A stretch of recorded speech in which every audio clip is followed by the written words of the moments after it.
अस्सलाम वालेकुम। केमिस्ट्री की तैयारी हम कर रहे हैं और चैप्टर नंबर 4 को हमने पकड़ा हुआ है। चैप्टर नंबर 4 में एक बहुत ही मशहूर इंपॉर्टेंट डेफिनेशन आती है और उसका नाम है केमिकल बॉन्डिंग। केमिकल बॉन्ड क्या होता है?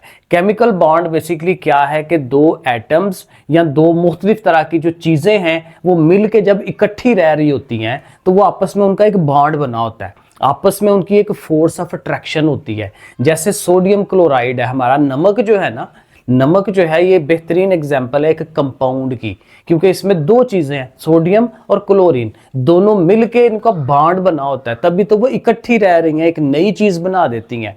सोडियम और चीज है, क्लोरीन और चीज है, लेकिन बॉन्ड है बीच में। तो बॉन्ड बेसिकली एक फोर्स ऑफ अट्रैक्शन है, एक अट्रैक्शन की कुव्वत है, कशिश की कुव्वत है जो दोनों में डेवलप हो जाती है।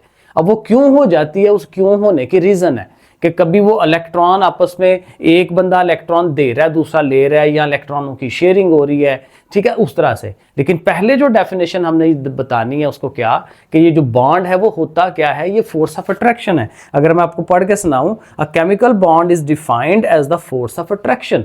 इसमें आपने बस ये मेन पॉइंट याद रखना है, फोर्स ऑफ अट्रैक्शन, कशिश की कुव्वत, ठीक है, जो दो चीजों के दरमियान है, बिटवीन एटम्स, दो एटम्स के दरमियान हो सकती है, that hold together in a substance, किसी चीज के अंदर जो है वो होल्ड किए होते हैं, पकड़े होते हैं। तो ये डेफिनेशन जरूर तैयार करें।